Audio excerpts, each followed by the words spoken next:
Celui qui sera le leader en intelligence artificielle dominera le monde. Ah ouais, ça pose l'ambiance directe. Bah ouais, c'est une citation de Vladimir Poutine, alors ça date de quelques années déjà, mais quand on regarde l'actualité, ça résonne d'une façon assez troublante aujourd'hui. Complètement, surtout quand on imagine la guerre. Exactement, parce que en général, quand on pense à la domination militaire mondiale, l'image classique qu'on a tous en tête, c'est, je sais pas, une énorme flotte de porte-avions nucléaires, des bombardiers furtifs géants, Des divisions blindées qui traversent un désert. voilà, des trucs massifs, bruyants, avec des dizaines de milliers d'hommes pour faire tourner tout ça.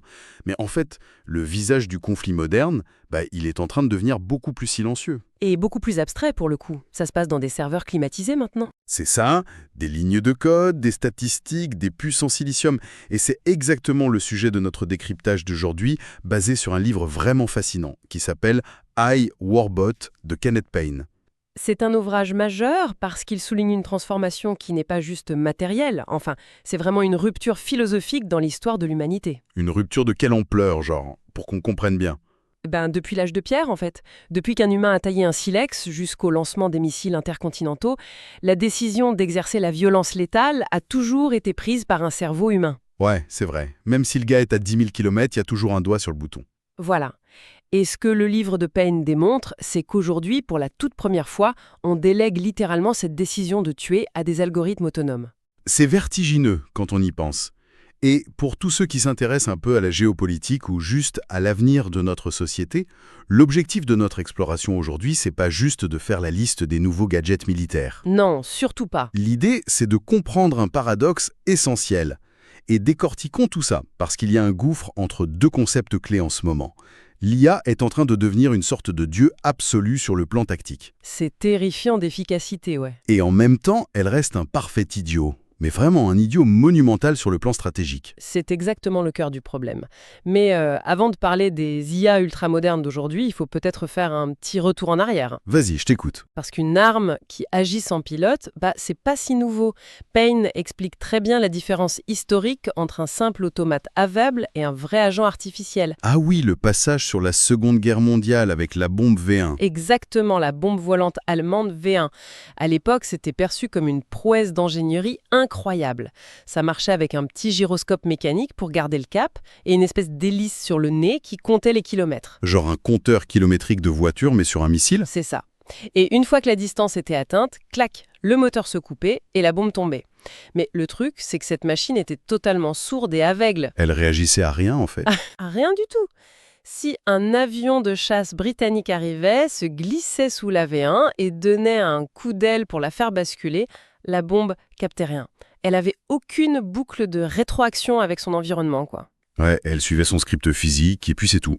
C'était un projectile glorifié. Alors que la première vraie étape vers une sorte d'autonomie, c'est arrivé un peu plus tard avec les torpilles acoustiques. Ça, c'est les torpilles qui chassaient le son des sous-marins, c'est ça? Voilà, elles n'étaient pas intelligentes du tout, attention. Mais elles avaient un capteur. Et si le navire ennemi tournait à gauche, la torpille captait le changement de bruit des hélices et ajustait ses propres ailerons pour le suivre. C'est ouf. On passe vraiment du projectile au prédateur. Un prédateur rudimentaire, mais oui, c'est la naissance de la boucle de rétroaction dans l'armement. Mais entre un capteur de son dans un tube en métal et la création d'un cerveau artificiel pour le Pentagone, il y a quand même un monde. J'aimerais qu'on parle des années 60 et 70. Ah, l'ère de la logique symbolique. C'est ça, parce que la grande mode à l'époque, c'était d'essayer de coder la logique humaine directement dans la machine, avec les fameux systèmes experts. On se disait que si on codait des millions de règles du style « si la condition A est remplie, fais l'action B », on aurait une intelligence. Et sur le papier, ça paraissait logique. Ouais, mais on pratique. J'ai en tête les vieilles vidéos d'archives de Shaky, le petit robot de l'université de Stanford. Oh là là, Shaky. Il portait bien son nom, lui. Il tremblait de partout. C'est clair. Financé par la défense américaine en plus. Il ressemblait à une espèce de grosse tour d'ordinateur sur des roulettes, avec une caméra perchée au sommet. Et Shaky, c'est vraiment l'exemple parfait pour illustrer les limites de ces systèmes experts. Les chercheurs le mettaient dans une pièce avec des gros blocs en bois, de couleur unie, très basique, et ils lui disaient, par exemple, de pousser le bloc rouge. Ça paraît simple, quoi. Oui, sauf que le robot devait scanner la pièce, comparer chaque forme avec sa petite base de données interne, calculer la route. Le problème, c'est le monde réel. Le monde réel est trop complexe. Ouais, il y a toujours un imprévu. Exactement.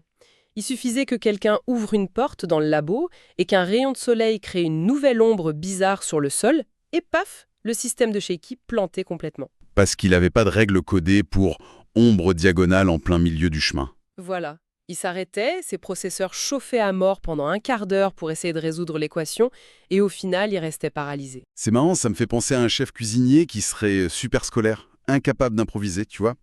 Le mec connaît sa recette au gramme près, mais si tu lui donnes une poêle un peu plus grande ou qu'il lui manque du sel, il fait un blocage total, il s'effondre et il quitte la cuisine. C'est une excellente analogie.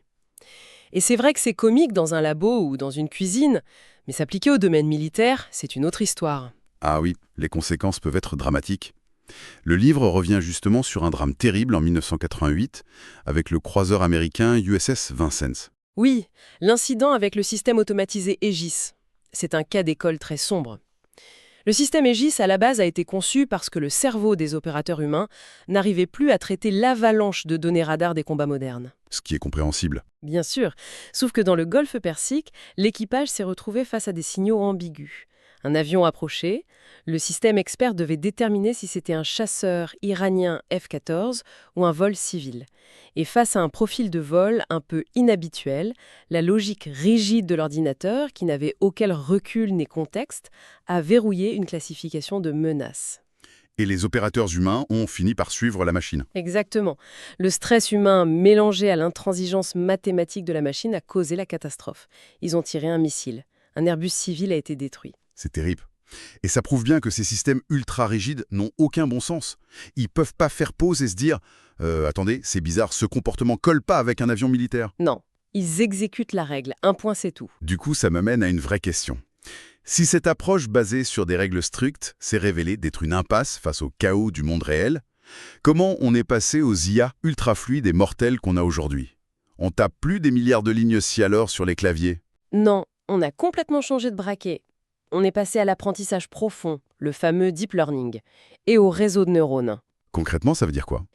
Au lieu de coder des règles strictes sur ce qu'est un chat, par exemple, en disant à l'ordi « cherche 2 oreilles pointues », on lui jette juste des millions de photos de chats trouvées sur le net. Et il se débrouille. C'est ça.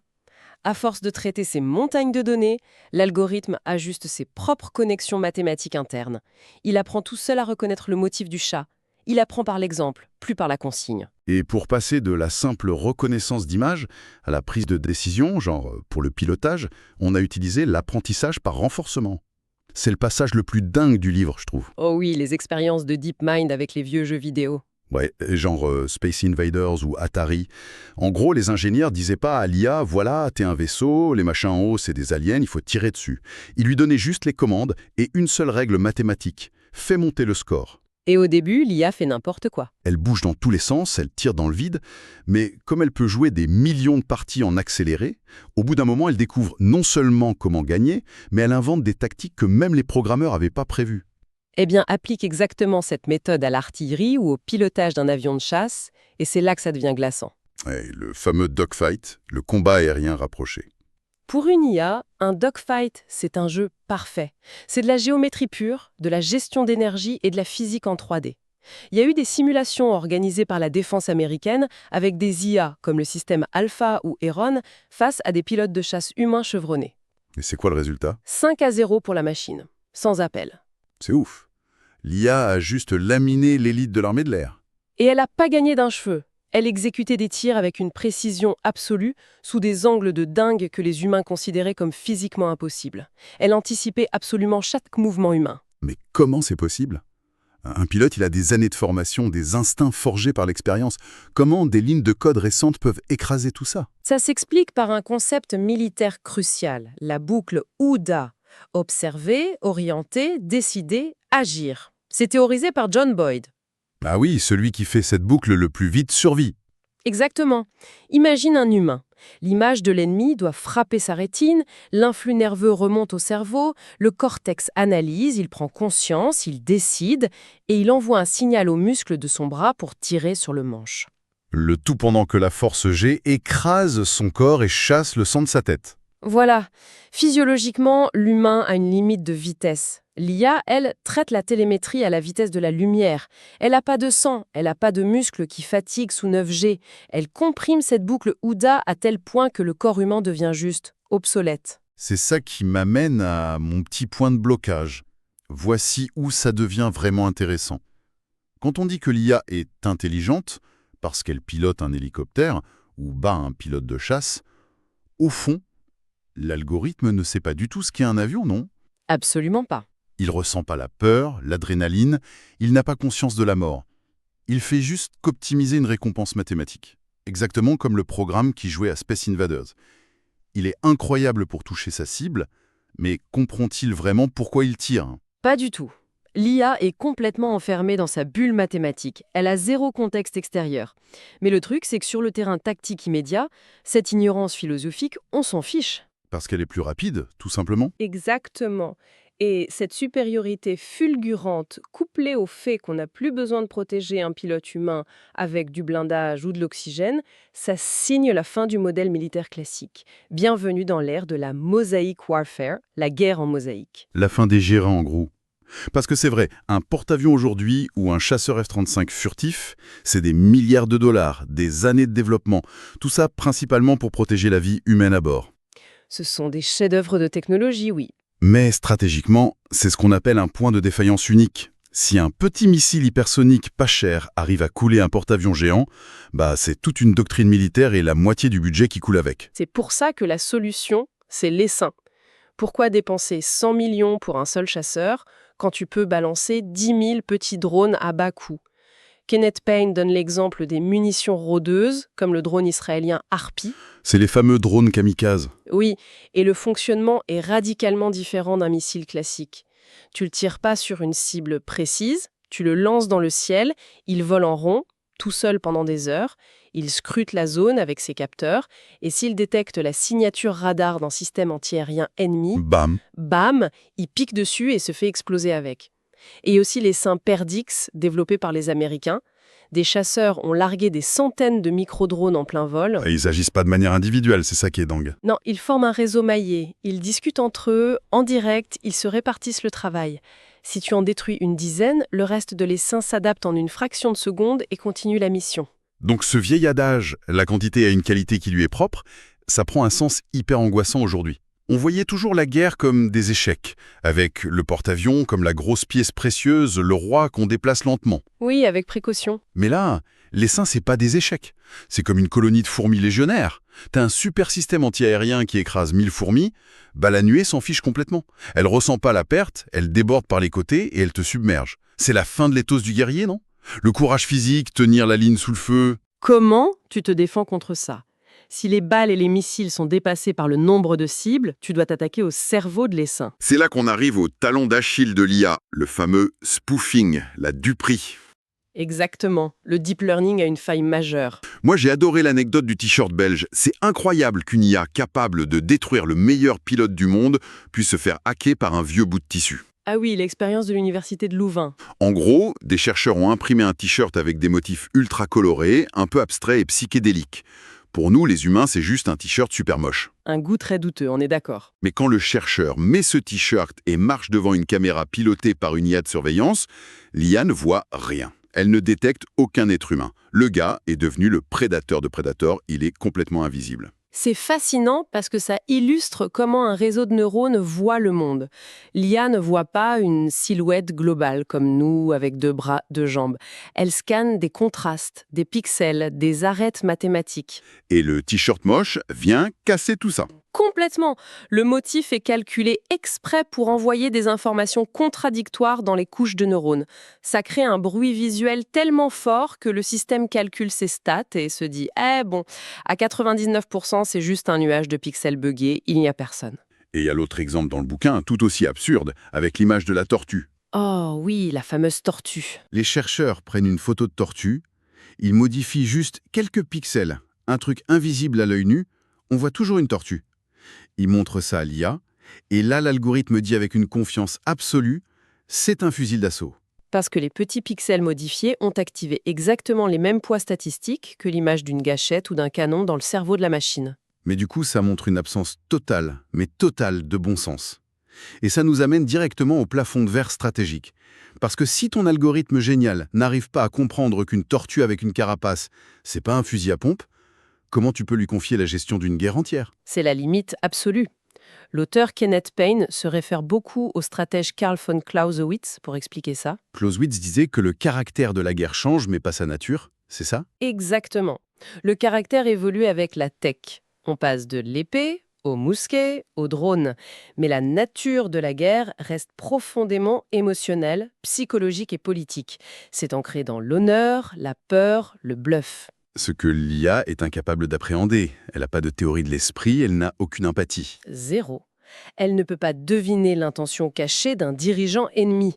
Et si on donne le contrôle stratégique à une machine qui voit le monde comme un tableau Excel froid, on risque des catastrophes planétaires. Ça me fait penser au projet soviétique Vrian dans les années 80, pendant la guerre froide.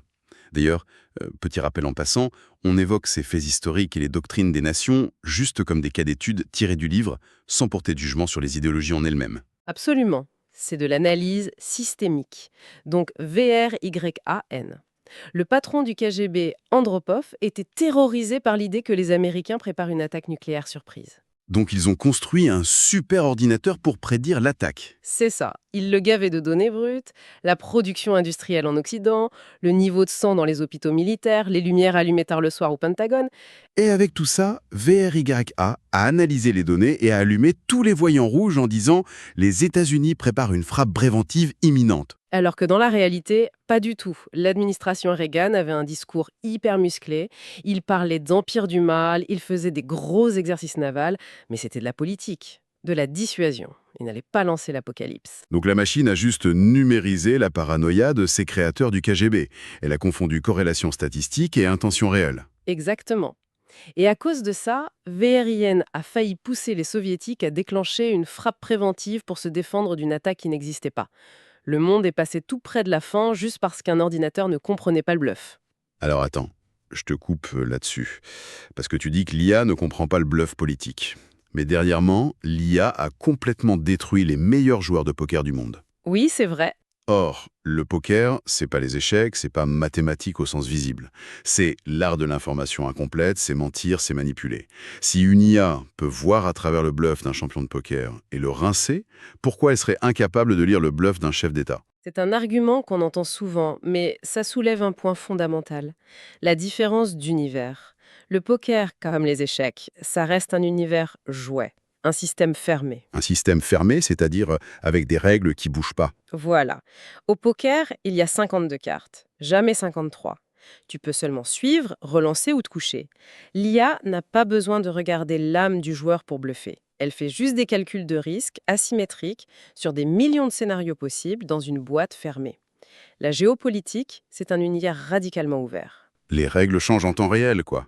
Mais oui, les frontières bougent, une vidéo virale sur Twitter peut renverser une opinion publique en 2 heures, ou des vieilles rancunes d'historique de 1000 ans peuvent dicter une décision absurde sur le papier. Comment tu mets le poids de l'histoire et du ressentiment d'un peuple dans une équation mathématique? C'est impossible. C'est impossible. L'IA est un génie dans une boîte fermée, mais la vraie guerre, c'est du chaos fractal et infini. Le but du jeu change en permanence. Donc, si on résume, on a ce paradoxe central. D'un côté, on crée des dieux tactiques, capables d'analyser le terrain à la vitesse de la lumière, de bouger des nuées de drones et de faire mouche à chaque fois.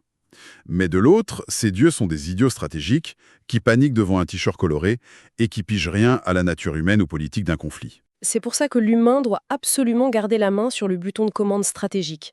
L'humain définit le pourquoi et la machine optimise le comment. Mais plus la machine va vite, plus c'est dur pour l'humain de suivre. C'est tout le danger de l'accélération technologique, oui. Et il y a un dernier truc dans le livre, un concept qu'on n'a pas encore abordé et qui est vraiment la cerise sur le gâteau, de l'angoisse. Jusqu'à présent, on parle d'IA qui utilise des armes conçues par des ingénieurs humains. Mais l'IA commence à concevoir elle-même les armes physiques, non? Ah, tu parles des algorithmes évolutionnistes, le design génératif. C'est ça, comment ça marche concrètement? Eh bien, au lieu d'avoir un ingénieur qui dessine une aile de drone basée sur les règles classiques de l'aérodynamique, on donne juste les lois de la physique à l'algorithme, on lui donne le but et on le laisse générer des milliers de modèles au hasard. Et il garde les meilleurs? Il simule, il élimine les moins performants, il croise les meilleurs entre eux pour faire une nouvelle génération et il recommence des millions de fois. Payne cite un exemple hallucinant. La NASA, dès 2006, a utilisé ça pour créer l'antenne satellite ST5. J'ai cherché la photo de cette antenne. C'est c'est incompréhensible. N'est-ce pas? Aucun ingénieur humain sain d'esprit n'aurait dessiné un truc pareil. On dirait pas une parabole ou un truc symétrique propre. On dirait littéralement un trombone qu'un enfant aurait tordu dans tous les sens. Ou un bout de corail difforme. C'est asymétrique, organique. Mais en termes de performance électromagnétique, c'était largement supérieur à tout ce que les ingénieurs de la NASA avaient pu concevoir. La machine se moque de la symétrie ou de la beauté esthétique. Elle explore des voies que nos cerveaux cartésiens rejettent instinctivement. Et c'est là que le vertige commence. Si demain, on laisse ces intelligences artificielles concevoir physiquement la forme des drones, coder leurs propres algorithmes de communication tactique et optimiser la manière dont les essaims attaquent. On se retrouvera avec des armées générées par des millions de cycles d'évolution artificielle, oui, Des armées dont les tactiques de mouvement, les façons de communiquer et même la forme physique seront complètement opaques pour nous. Ça ressemblera à du chaos aléatoire ou littéralement à une logique d'invasion extraterrestre. une intelligence qu'on a créée mais qui nous est devenue fondamentalement étrangère et impénétrable. Ce qui nous ramène parfaitement à la citation de Poutine au début, celui qui sera le leader en IA dominera le monde. Mais si cette évolution algorithmique continue, au final, la question ne sera même plus de savoir quelle nation va gagner la guerre. Non, la vraie question sera de savoir si on comprendra encore quoi que ce soit à la logique de la machine, à qui on aura confié les clés de notre propre destruction. Et c'est sur cette pensée particulièrement joyeuse et vertigineuse qu'on va se quitter. Un grand merci à tous de nous avoir suivis dans cette exploration fascinante. Méditez bien là-dessus et on se retrouve très vite.